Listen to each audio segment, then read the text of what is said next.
El portal informativo de Fundación para la Promoción del Altruismo, institución de asistencia privada, presenta El lado humano del periodismo, un servicio de anunciación, comunicación altruista, compromiso y servicio. Hola, ¿qué tal? ¿Cómo están todos ustedes? Me da mucho gusto saludarles. Esto es Anunciación TV y vamos a visitar nuevamente a través de Mónica Vadillo y sus palabras Fondo para la Paz, institución de asistencia privada, una de las instituciones más queridas nuestras, por su trayectoria, por su historia de origen y lo que ha hecho en el tiempo y cómo ha estado siempre autoevaluando su labor para ponerse siempre a la vanguardia. Se trata de Mónica Vadillo, quien está con nosotros y nos va a platicar de lo que están haciendo ahora y la forma en la que dan respuesta de manera seguramente muy original a lo que ha pasado después de Ingrid y Manuel en las comunidades donde Fondo para la Paz ha venido trabajando en el desarrollo comunitario y productividad en el campo. ¿Cómo estás, Mónica? Muy bien, muchas gracias por recibirnos aquí. Vamos a hacer un recuento. ¿Ustedes están en cuántas comunidades de la República Mexicana? Nosotros estamos en 4 estados, en Veracruz, Campeche, Oaxaca y San Luis Potosí, y actualmente ya vamos a abrir un centro de operaciones nuevo que es en Chiapas. Atendemos a casi 45,000 personas, todas o la gran mayoría de origen indígena, y todos ellos con un programa de desarrollo productivo. Son programas de desarrollo sustentable y bueno, en todos estos estados participamos en comunidades principalmente rurales. ¿Qué son cuántas comunidades de 4 estados? Son el número exacto, no te puedo dar. Van creciendo, sí, y además muchas son rancherías, ¿no? Sí, son lo que sí te puedo decir con toda seguridad. Son comunidades que son menores a 2.500 habitantes, que tienen índices de pobreza que no llegan ni siquiera a servicios básicos. Hablamos de acceso a agua, acceso a salud, acceso a nutrición, acceso a educación. Entonces atendemos un gran número de comunidades que todos los días van creciendo y que crecen de acuerdo con las necesidades que la misma gente de la misma comunidad nos va pidiendo. Bueno, y luego en estos 4 estados, ¿dónde resultó que la población ayudada por ustedes ha sido afectada por los huracanes Ingrid y Manuel? Principalmente en Oaxaca y Veracruz, que son las comunidades que han tenido más dificultades, igualmente en San Luis Potosí. Incluso hay algunas comunidades que después de tantas lluvias quedaron incomunicadas y bueno, claro que hemos tratado de atender también lo más inmediato, ¿no? Que son estas comunidades en emergencia. ¿Cuáles son? ¿Te recuerdas los nombres? En Veracruz, en Oaxaca, en San Luis Potosí. Y en San Luis Potosí. No recuerdo el nombre exacto, pero estamos en esas 3, que es donde tenemos más estado de emergencia. Ajá, ¿y qué es lo que están haciendo? ¿De qué manera ha dado respuesta Fondo para la Paz? Estamos trabajando en conjunto con una serie de instituciones, tanto de asistencia privada como una serie de empresas, y tenemos una campaña. ¿De qué manera? ¿De qué manera? ¿De qué forma? Estamos tratando de todo lo que sea en especie, lo canalizamos con la Cruz Roja, pero también estamos recaudando fondos para que todo ese fondo que podamos ver, incluso si entran a la página de Fondo para la Paz, la campaña se llama No Están Solos, y pueden aportar cualquier cantidad de dinero, pueden hacerlo en la cuenta concentradora o bien a través de la página de internet. Todos esos fondos se van a la reconstrucción, principalmente de los huertos. Las familias perdieron por completo los huertos que son de sustento personal. ¿Que son los que ustedes les habían dado? Exactamente, que son muchos de los proyectos con los que habíamos apoyado a las familias, resultaron afectados, igualmente como las cisternas, cisternas de agua de lluvia, resultaron también dañadas. Entonces todos estos recursos que estamos tratando de recaudar a través de esta campaña serán destinados a la reconstrucción y pues bueno, darles otra vez la oportunidad a las familias de que vuelvan a reconstruir lo poquito que tenían, ¿no? Entonces, ¿tú crees que lo que Fondo para la Paz ha venido haciendo en 10, 20 años resulta que con Ingrid y Manuel se fue abajo y tienen que empezar de nuevo? En algunos casos hay familias que están completamente, desamparadas, porque en sí el avance que habíamos hecho en cuanto a sistemas de captación de agua de lluvia y de huertos de traspatio para sustento diario, pues sí resultaron, se deshicieron, pero se desbarataron por completo. ¿Cuáles eran los sistemas de captación de agua de lluvia? ¿Cómo eran? Por ejemplo, un sistema de captación de agua de lluvia, hablamos de que hace 4 años, que en algunas comunidades todavía no llegaba a Fondo para la Paz, hablamos de que caminaban de 3 hasta 4 horas diarias las mamás con los niños para poder obtener agua de un manantial, ¿no? Hablamos de que ahora, después del sistema de captación de agua de lluvia, que es como un dique, es un cilindro que capta hasta 15,000 litros, depende de la capacidad, depende de la comunidad, pero la lluvia la capta y estos sistemas tienen como unas canaletas que van captando el agua. Entonces, este es un sistema que no solamente ayuda a una sola familia, ayuda a toda la comunidad, ayuda al papá para que pueda también dedicarse un poco más con su familia, para que los niños ya no deserten de la escuela y ya no se dediquen al campo, para que las mamás también puedan dedicarse a la organización comunitaria con los niños y con las familias, ¿no? A ver, especifiquemos esto de que para que los niños ya no se dediquen al campo, en la edad infantil te refieres, pero sí aspiras a que ellos sigan siendo agricultores y de excelencia, ¿no? Exactamente, solamente explícalo, por favor. Digamos, por ejemplo, un niño que a los 4 o 5 años que está en edad de ir a la escuela, si no tiene el ciclo de todo lo que produce el no tener acceso a agua es algo cíclico. Entonces, supongamos que hay una familia que no tiene una cisterna de captación de agua de lluvia, entonces la mamá se tiene que levantar a las 4 de la mañana para irse con sus 2 chiquitos, supongamos que tiene un niño de 2 años y uno de 4 que está en edad de ir a la escuela. Entonces, en lugar de mandarlo a la escuela, se lo va a llevar a acarrear agua, ¿no? Entonces el papá se va a dedicarse a la agricultura, a cargar leña, y los niños no van a ir a la escuela porque necesitan agua, y el agua es algo básico para sobrevivir. Entonces se van por agua, 2 horas de ida, 2 horas de regreso, más o menos aproximadamente, y en esas 4 horas es un momento en el que los niños no han probado alimento, es un momento en el que el niño no ha tomado ni agua porque evidentemente todavía no tienen. Entonces, y no se ha bañado, y no se ha lavado las manos, cosa que si cuando regresa desayuna una tortilla con frijoles, se va a enfermar de diarrea porque no tiene cómo lavárselas. Entonces, es un ciclo que que se fomenta con la falta de acceso. Y ya con la cisterna, lo que han logrado, ¿qué es? ¿De qué manera cambia la dinámica familiar?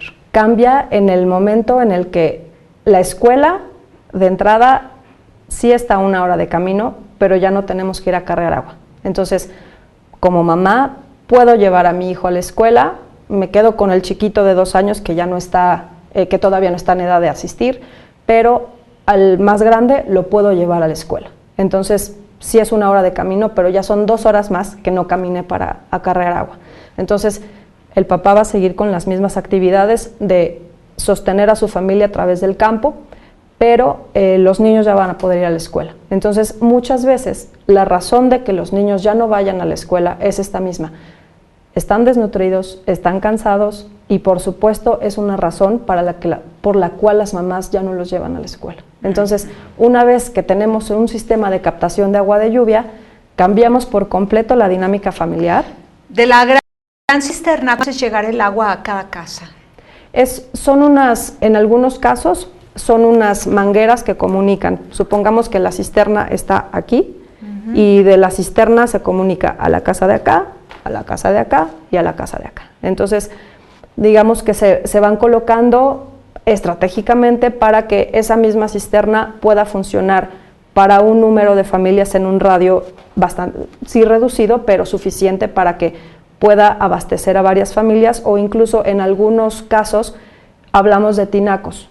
Son tinacos plásticos, pero que están completamente tapados y que también dirigen, digamos, una manguera o una llave para que, una vez estando tapados, solamente capten el agua de lluvia y que la familia pueda abastecer lo que necesita, ¿no? Además, hablamos de que en muchas de estas zonas, gran parte del año hay lluvias muy abundantes, hay otras en las que hay sequía, una sequía muy severa.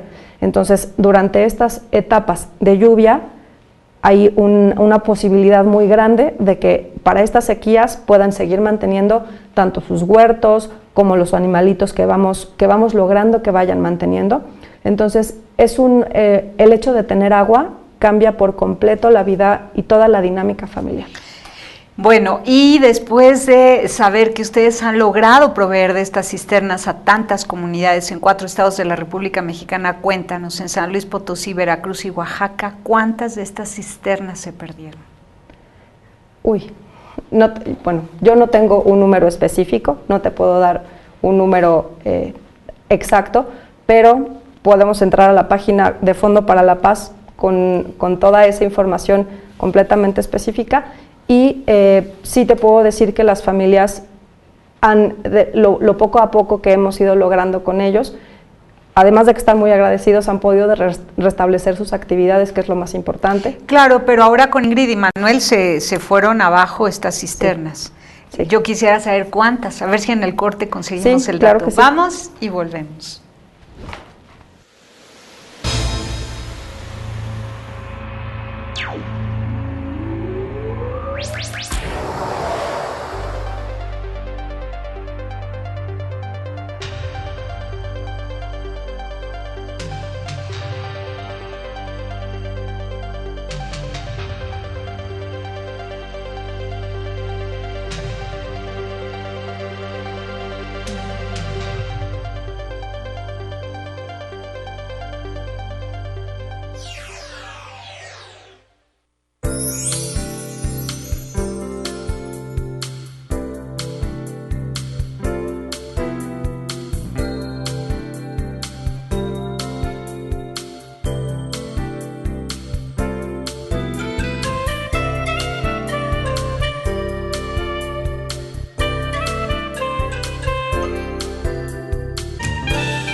Continuamos en Anunciación TV y aquí acompañando a Fondo para la Paz en esta tragedia tremenda, porque no solamente son las afectaciones naturales provocadas por Ingrid y Manuel, sino que son afectaciones a lo que ya se había logrado de beneficio para estas comunidades en 4 estados de la República Mexicana, que son Oaxaca, San Luis Potosí, Veracruz y Campeche.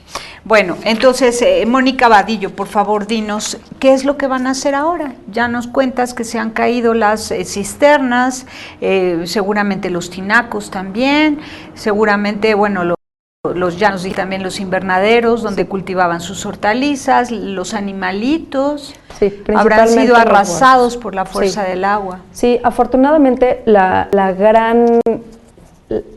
digamos que la gran herencia que nos deja Fondo para la Paz, que dejamos a las comunidades, es la capacidad de aprender a cómo volverse a desarrollar ya sin esa debilidad que antes tenían, ¿no? A recomenzar. Exactamente. ¿Ustedes ellos, cómo se sienten? Vamos a hablar antes de ellos, vamos a hablar de la institución. ¿Cómo se sienten los patronos y directivos de Fondo para la Paz, sobre todo aquellos que llevan los 20 años que lleva Fondo para la Paz trabajando? ¿Y cómo se sienten de ver que lo que han logrado, ¡pum!, se va para abajo? Claro, mira, por una parte es muy doloroso, porque los proyectos, claro que cuestan mucho tiempo, mucho trabajo de la gente al estar participando de manera continua.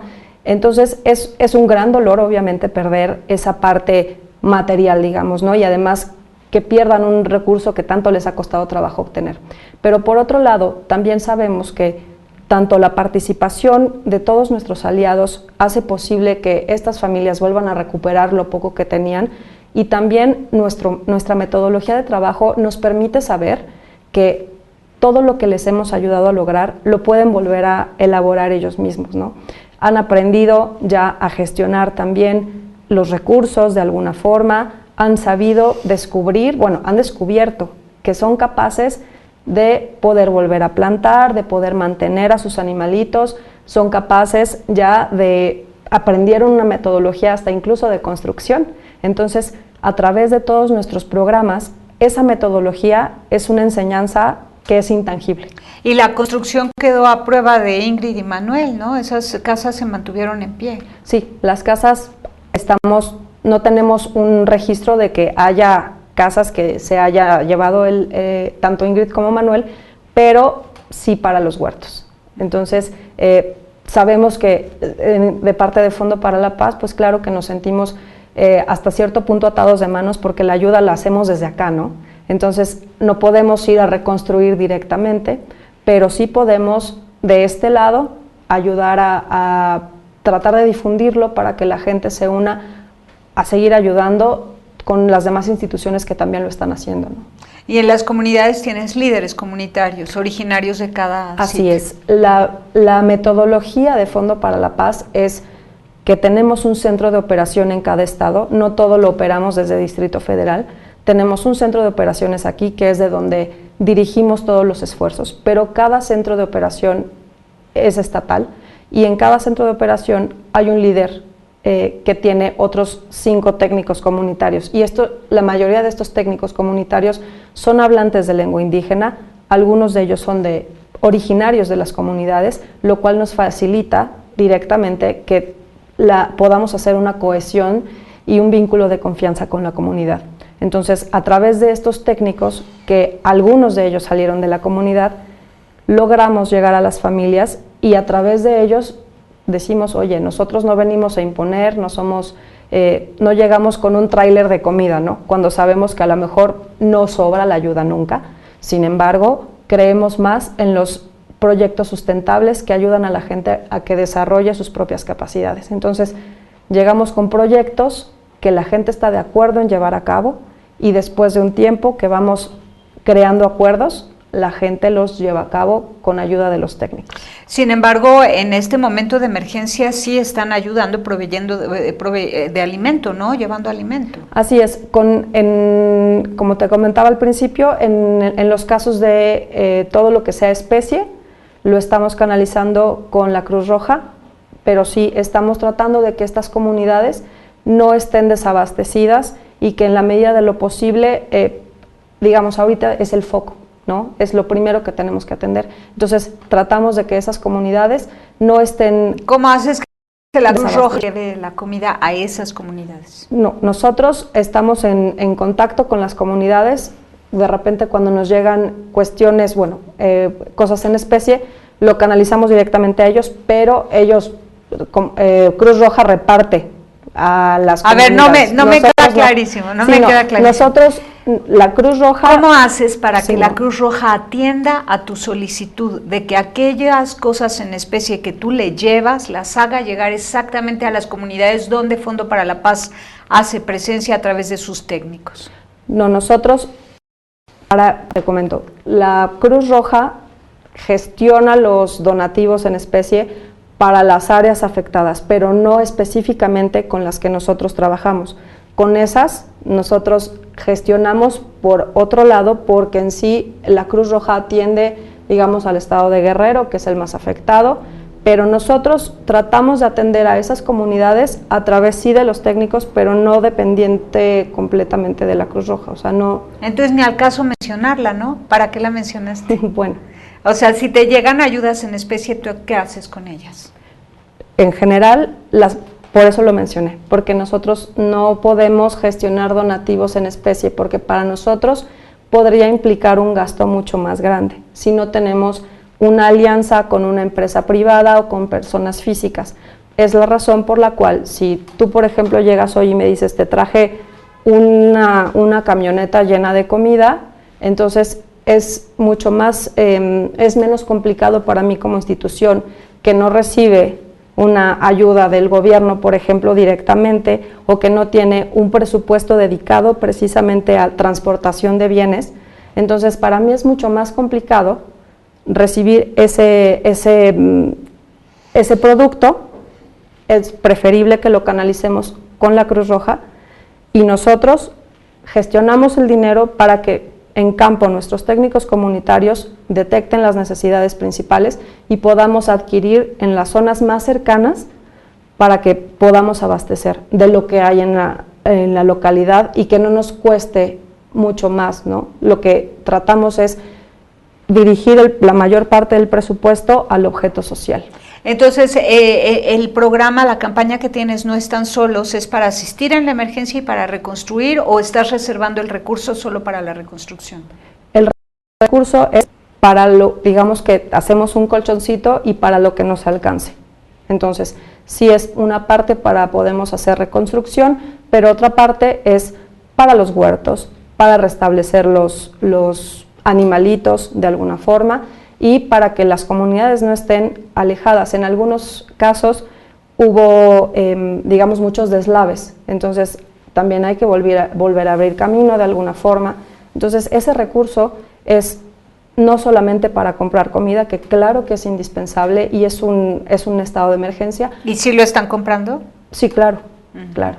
Entonces necesitamos de alguna forma tratar de restablecer a estas familias con sus huertos, con sus animales, pero incluso por eso valga la mención, por eso en algunas ocasiones mucha gente nos dijo, te llevamos ropa, te llevamos alimento, pero en este caso hay comunidades muy pequeñas, muy específicas, entonces es mucho más sencillo para nosotros gestionar dinero, porque de esa forma podemos comprar las cosas específicas que son estrictamente necesarias.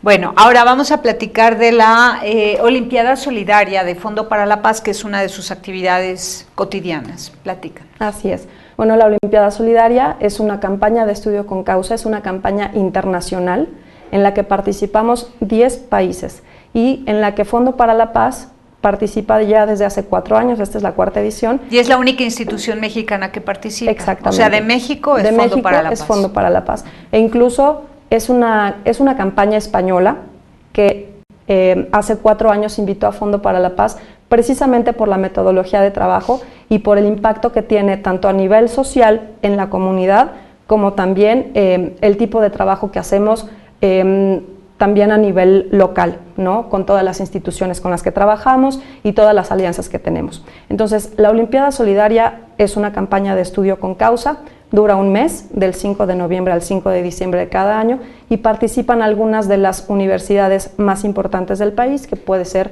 el ITAM, el TEC de Monterrey, la NAHUAC, la UP y la Universidad Iberoamericana. Entonces, durante un mes, los niños los estudiantes de estas universidades acuden a la biblioteca, se inscriben, donan sus horas de estudio y estas horas de estudio son convertidas en inversión para las comunidades indígenas. Es inversión que se dirige a proyectos educativos como la reconstrucción, equipamiento de aulas indígenas en los diferentes estados, en Campeche, Veracruz, Oaxaca y San Luis Potosí.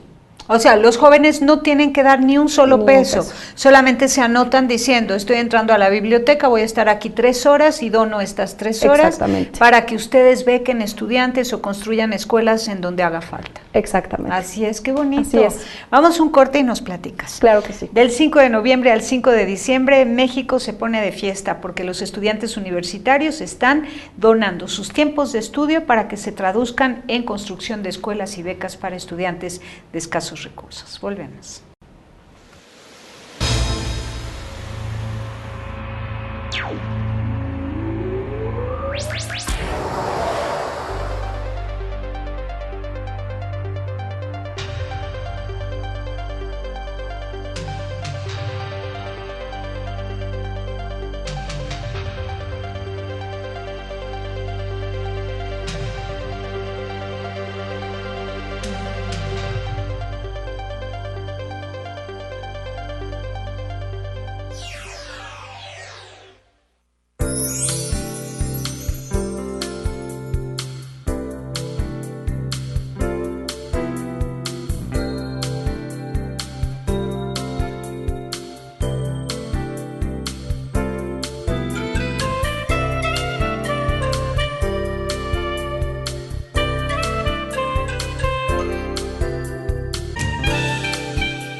Continuamos en Anunciación TV y ahora platícanos de qué manera los que están donando sus tiempos de estudio para la construcción de escuelas y becas para niños de escasos recursos, se motivan ellos o qué ha pasado con sus calificaciones. Yo me imagino que se sienten mucho más inspirados para estudiar y además con un gran sentido de compromiso social. Claro, desde que un alumno... Porque además, perdón, es tiempo de exámenes semestrales. Sí, además, los exámenes semestrales empezaron la semana pasada, pero sí, al 5 de noviembre, que es el inicio de la campaña, todavía no tienen, digamos, como que una motivación, entre comillas, para estudiar. Lo hacen porque tienen que hacerlo.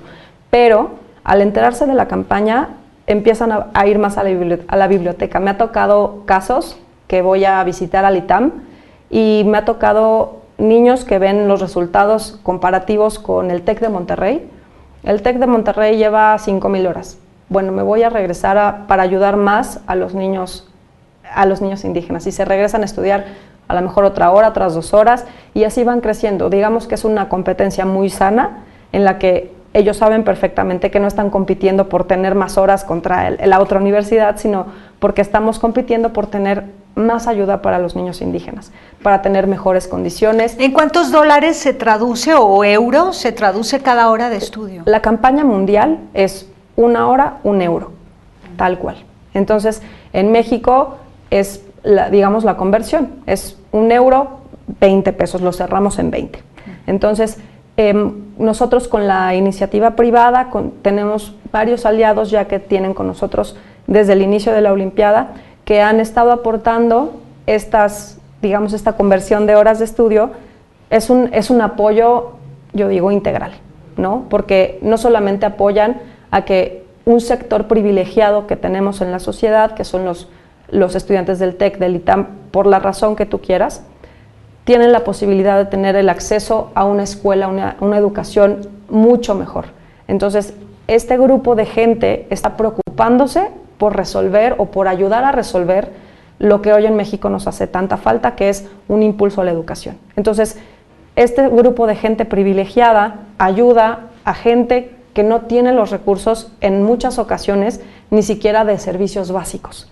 Entonces, sabemos que una vez que este grupo ayuda a los niños indígenas, entonces tenemos mucho mayor competitividad, tanto al nivel local, y elevamos la competitividad a nivel nacional. Ahora, llevas 4 años, dices, haciendo esto, sí, ¿no? En estos 4 años, ¿qué han hecho? ¿De qué manera concreta podemos ver los resultados de la donación de tiempos de estudio y la traducción en 20 pesos que hacen estas empresas? Claro que sí. Aquí en México. ¿Qué ha pasado en dónde? Aquí en México tenemos beneficiados a los 4 estados, tanto Veracruz, Campeche, Oaxaca y San Luis Potosí, con mejores aulas.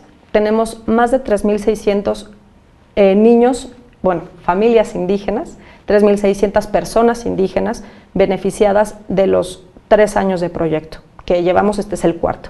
Entonces, este año pretendemos que 20.000 estudiantes ayuden a 1.200 niños más. Entonces, con esto, crecemos mucho más la ayuda. ¿De qué manera se traduce la ayuda, concretamente? Concretamente, hablamos de plazas cívicas, es la construcción de un espacio deportivo que no solamente funciona como espacio deportivo, sino también como una plaza cívica, que significa que es un lugar en donde se van a reunir las mujeres para hacer una participación comunitaria, para organizar qué tipo de proyectos quieren empezar a llevar a cabo, también para que los niños puedan jugar después de la escuela. Se traduce en un aula que ya no es multigrado, ya no hay en un salón niños de primero de kinder a tercero de secundaria, se convierte en un espacio que está dividido probablemente en 3 aulas diferentes.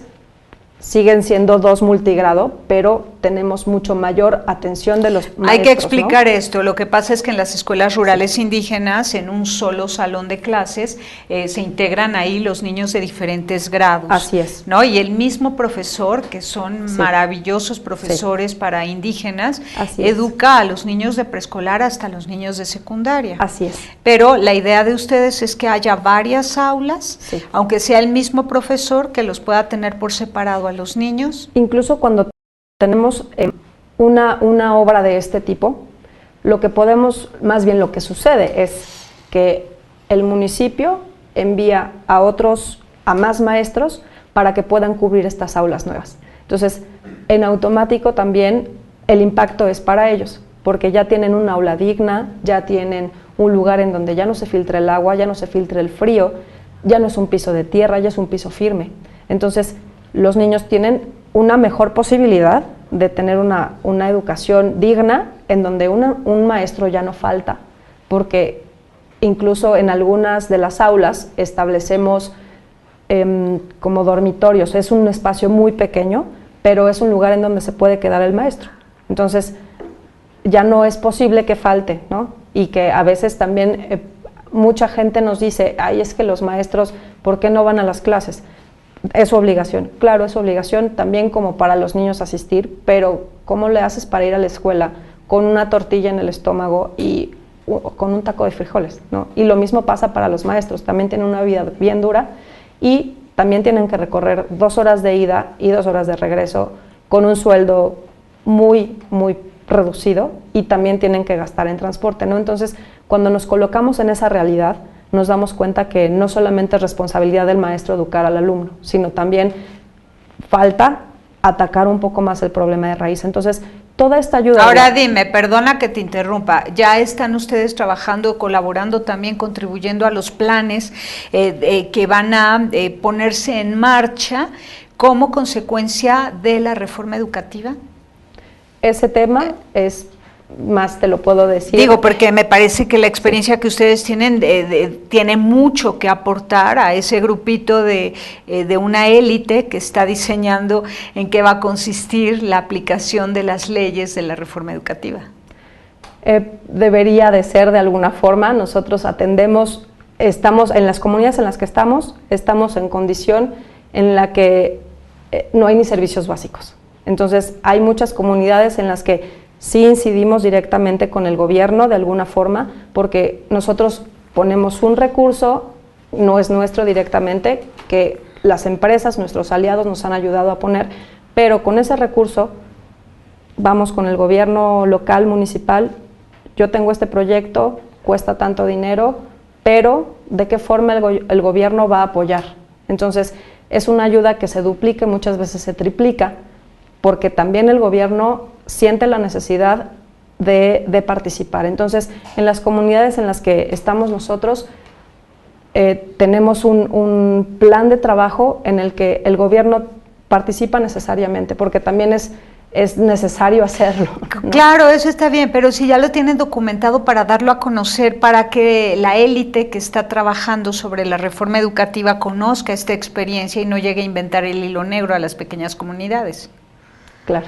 ¿Lo tienen documentado? No te lo podré decir en este momento. Ah, sería muy lindo, ¿no? Sí. Sería muy lindo que tuviera Fondo para la Paz documentado esto que nos estás platicando. Vamos a ponernos en contacto con el área de comunicación y con muchísimo gusto.